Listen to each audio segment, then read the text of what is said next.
welcome to Tigray Television. I'm here with today's news. Stay tuned. European Union calls for immediate and complete withdrawal of Eritrean troops. In its statement earlier today, EU says it demands concrete progress on the implementation of the ceasefire, unimpeded humanitarian access, and accountability for human rights violation for it to establish strong ties with Ethiopia. The statement said unfettered humanitarian access and restoration of basic services in all areas are critical.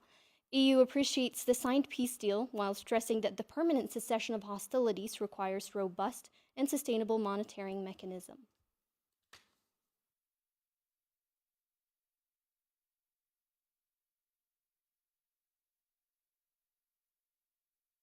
Witnesses from the district of Mbasaneti, central zone of Tigray, say Eritrean forces have continued committing gruesome atrocities on civilians. The witnesses reaffirmed that the forces have lingered on their atrocious acts, including killing of civilians, looting, and vandalizing of public and private properties. Haile Gabru has more. Despite the truce reached in November 2 of this year, the non-NDF forces are still committing gruesome atrocities on civilians in Tigray. Witnesses told to Tigray television that the Eritrean forces are executing mass killings of the civilian population in Mbasaneti, central zone of Tigray, due to their ethnic adherence, looting public and private properties, and broad daylight. Besides, they also say that the Isaias regime is tirelessly working to support the peace process that has been taking place in Ethiopia. Tigrayan forces have disengaged from front lines. We're alone. To whom is the Eritrean army waiting for? What is its interest after the declaration of peace agreement? We have a bad feeling. Look, this is the town of Nevelet. Look at the chart. Starting from that to the network station as well as this eucalyptus trees, the enemy forces have fortified. People are still living on mountains, forestry thinking to stay for a short period of time. However, we haven't got a solution yet. We are dying of starvation. Heavy electric poles have been demolished by the Eritrean forces. The electric utility couldn't continue to function anymore. These forces have already vandalized it one for the last. Moreover, they also added that the Eritrean regime is deliberately hindering the flow of aid coming from generous organizations to help the needy in the areas. Following the truce signed by both parties in Ethiopia, we were hoping to receive unfettered humanitarian aid. However, no aid has reached us so far. People are starving to death. Medical supplies are inaccessible. Aid organizations must reach and enter into the vicinity. You cannot ban life-saving aid even in war zones. The Eritrean government is violating international humanitarian laws in Tigray. We also demand the support and dedication of aid organizations. We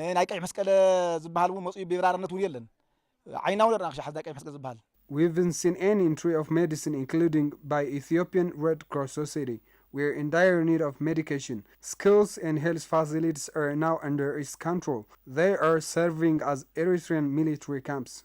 The Eritrean regime has continued committing atrocities on a daily basis, giving a deaf ear to the calls from the governments and international humanitarian groups for its withdrawal from Tigray. This is hampering the expected unfettered humanitarian aid and probe on gross human rights violations committed on civilians. Garalta District PR office says the number of children suffering from lack of food is on the rise. Tigray television reporters visited vicinity of Bat Takhar in the district of Garalta to observe the situation. Mahari has the details. Wizaro Futaw Mizan lives in Garalta and she is mother to the crying baby. She says she couldn't obtain medical cure for her sickness and breastfeed her baby that resulted in hunger and sickness. I got pain in my breast right after I gave birth and I could not get medical treatment. In this case, my baby is exposed to hunger and infirmity. He is now in a desperate need of food. She also says the baby could not obtain sufficient medicine due to the all-encompassing siege imposed on Tigray. I immediately go back to my home from the health center as there were no medicines. Still now we got nothing, even no vaccine to him. We all pregnant women were following up in Tigray, but now there is no treatment. There is one health center in our vicinity. It is non-functional these days as there is no medicine. Likewise, Wizoro Kiros Abraha says her twins are at risk due to lack of food and medicines as the siege continues. These are twins aged 7 months, but they look like 2 months old. We could not buy any outlays because we have no money in hand. She could not be able to breastfeed her children as she has nothing to herself due to the blockade. The major problem is having no breastfeed. I was recommended to pass on to other referrals, but there is no medicine there too. Mulu Brahan Kidana, a pediatric in the vicinity of Ba'at Ahor Health Center, expresses the difficulty of living due to the war. While children under 5 are coming to our clinic, we simply identify the cause, whether it is common cold, conjunctiva, or pneumonia, but we're bothered about what to give them.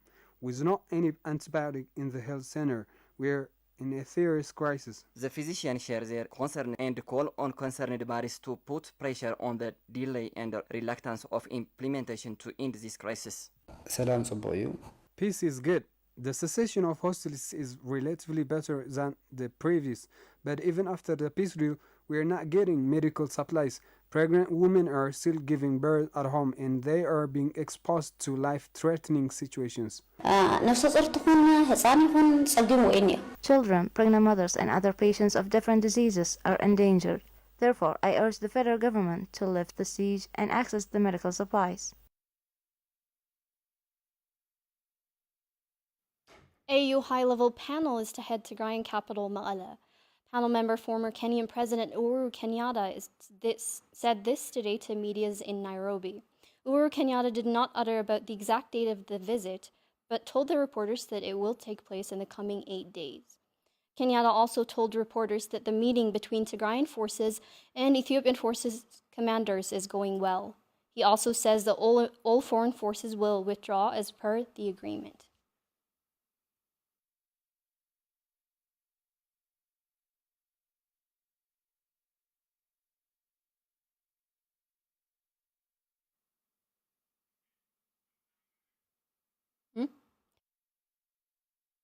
We are very happy and grateful to both parties who have been at the center of the negotiations over the last few months, and to say that we are indeed making tremendous progress, and today is another plus day where the parties have agreed to a series of actions and activities all aimed at bringing us back to a state of normalcy in Tigray and bringing us back to a state of peace in Ethiopia. The parties are not here, as you can see. They have been negotiating for the last 2 days, but we agreed that the true statement that they need to make will be the statement they make when we are in Mekelle in the next few days, observing and verifying the actions. Because documents are one thing, what we want now is the deliverables. And this is why we are heading to Mekelle. Thank you, and I think the answer to that is quite straightforward. Part of the agreement that was signed by the senior commanders when they came to Nairobi last time, which is what we are now beginning the process of verifying, did state the removal of all foreign forces from the Tigray region. So without mentioning names or saying this or that, it is indeed part of the agreement that is out there that all foreign forces will be out of the Tigray region. So I think that is already a stated matter of fact, so I don't need to overemphasize that point.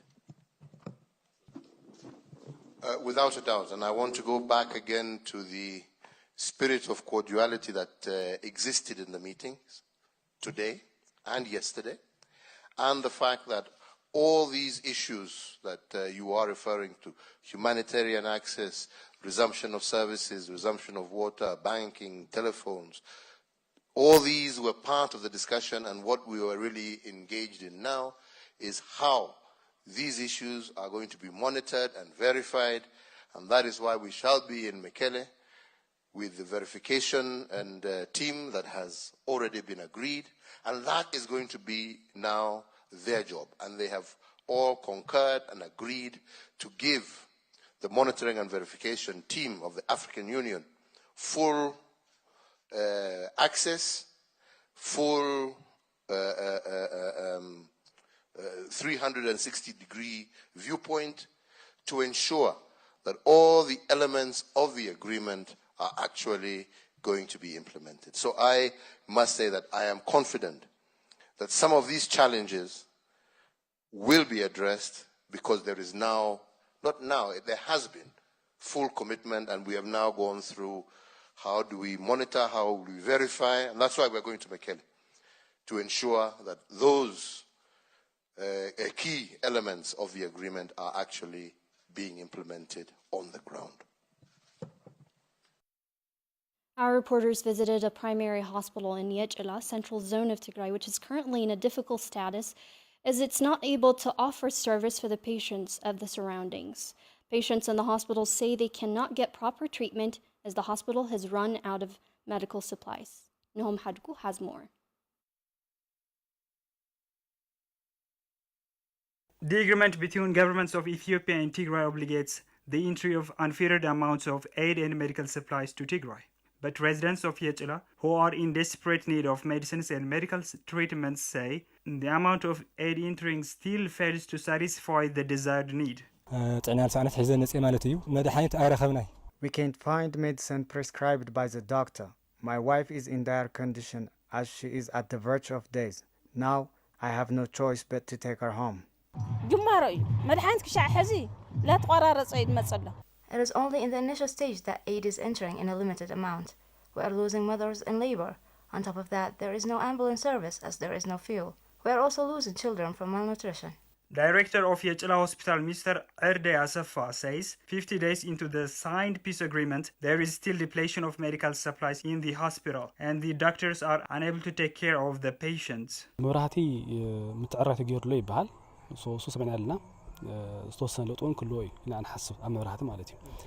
were told electric utilities was fixed, and of course we are observing some improvements. However, the entry of medical supplies is still insufficient. Besides, it is impossible to meet the medical need of the society with such amount of aid. We are still losing patients who can be cured with simple treatments as there is no medicine for them. The residents of the area also say that they expect the federal government and the international community to help them get medical supplies and restore their normal lives into pre-war times. The Eritrean troops are still slaughtering civilians. The federal government and international community should get rid of them as soon as possible and help us get medicine. It has to restore the basic services. And we demand for the resumption of transportations too. Unfettered amount of medicine should enter into Tigray. As long as the patients are not getting treatment and we are losing people of malnutrition, I can't see the benefit of the signed deal. It is to be recalled that head for the Bureau of Health, Dr. Emmanuel, stated previously that even though some amount of aid has reached into Tigray, it couldn't be able to distribute it to the districts of the region as there is no fuel. The young women who are getting treatment in Hamlin Hospital in Ma'ala are suffering from lack of medicine and food. The women wish for the implementation of the peace deal. Johannes has more. For many years, this young woman had a dream of having a child. She never expected that she would be a victim of fistula. She says Eritrean forces have raped and destroyed her dream. Now she has lost her child and she is suffering from fistula. 3 weeks after I gave birth, I was raped and became victim of fistula. The lack of medicine makes my pain worse. Other victims from Gijat and the vicinity of Harako were expecting to give birth, but the ambulance didn't show up as used to be. After days of pain, they were lifted to the clinic in the area, but because of the shortage of fuel, they didn't get any treatment on time. Because of the enemy, I couldn't get to the hospital. I was in a labor for 5 days and I gave birth in my house. The cause for my fistula is giving birth in my house. There is a shortage of medicine and food in Hamlin Hospital in Magala. The victim wished that the signed peace agreement would be implemented so that they could get a medical treatment.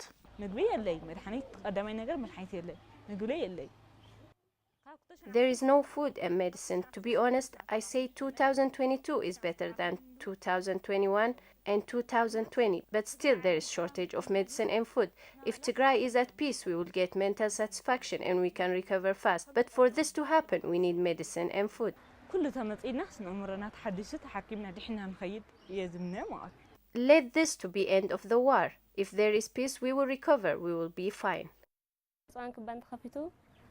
We need for the siege to be over. We need medicine and to get back to our normal life. I want to continue my education and achieve my goal. The medical director of Hamlin Hospital in Magala, Dr. Malaku Abraha, explained that many work has been done to decrease the spreading of the disease, but the director explains the number of fistula patients has doubled because of the raping and giving birth at home.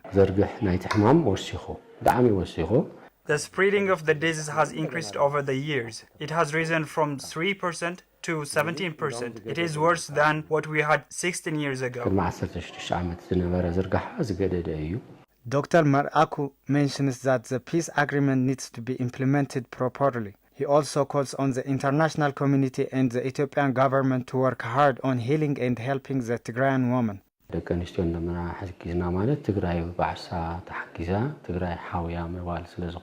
If we help women in Tigray, it means we are helping Tigray. Ever since the peace agreement, there are some improvements, but that's not enough. Everyone must do its part to help these women.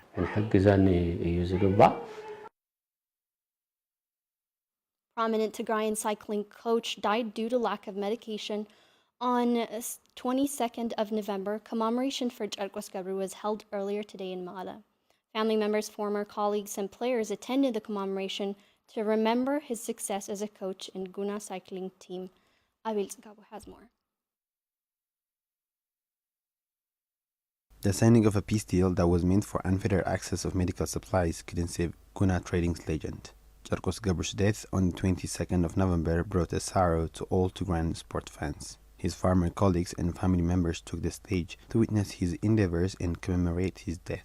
ቸርቆስ ኩላና ንፈልጦ ብ1996 ዓመተ ምህረት እውን ናይ ኦል አፍሪካን ጌምስ ወይ As we all know, the 1996 Ethiopian calendar, Cherkos coached the Ethiopian national team in All African Games in Nigeria. His team made it to the third. Of the 6 players, 5 of them were from Guna. It is sad. Such legends die from lack of medication caused by the siege.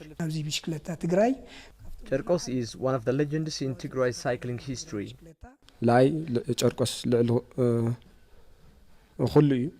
He was everything to me.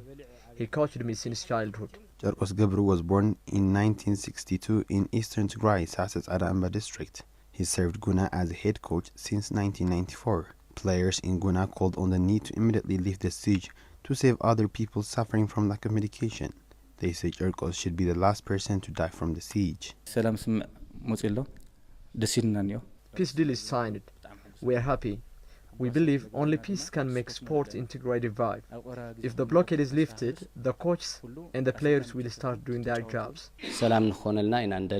We want peace. Peace is very essential to bring the sport back to what it was before the outbreak of the war. Sport in Tigray forced to terminate during the war and the following siege. It is to be recalled that Tigrayan athlete Sara Girmay was shot dead by Eritrean troops in Marem Shawito in central Tigray. The cycling sport that Tigray is known for and other sport activities in Tigray keeps frozen since the onset of the war in November of 2020.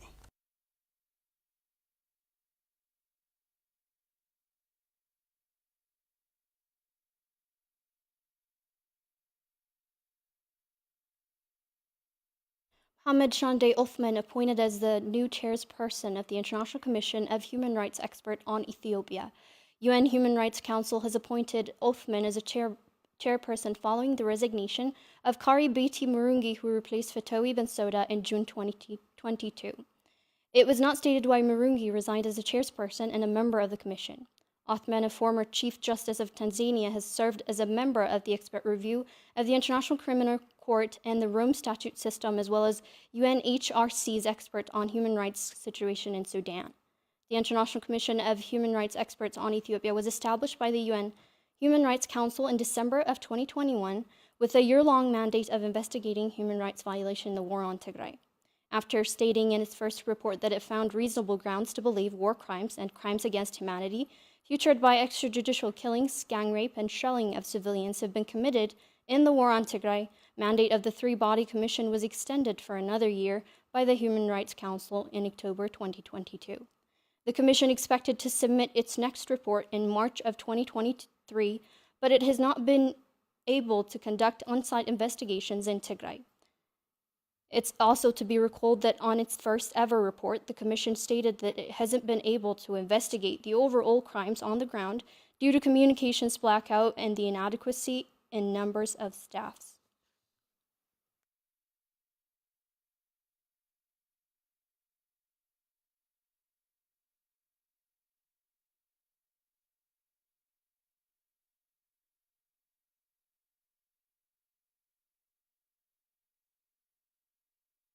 That wraps up our news for the hour. I'm Mara from Tigray. Thank you for tuning in.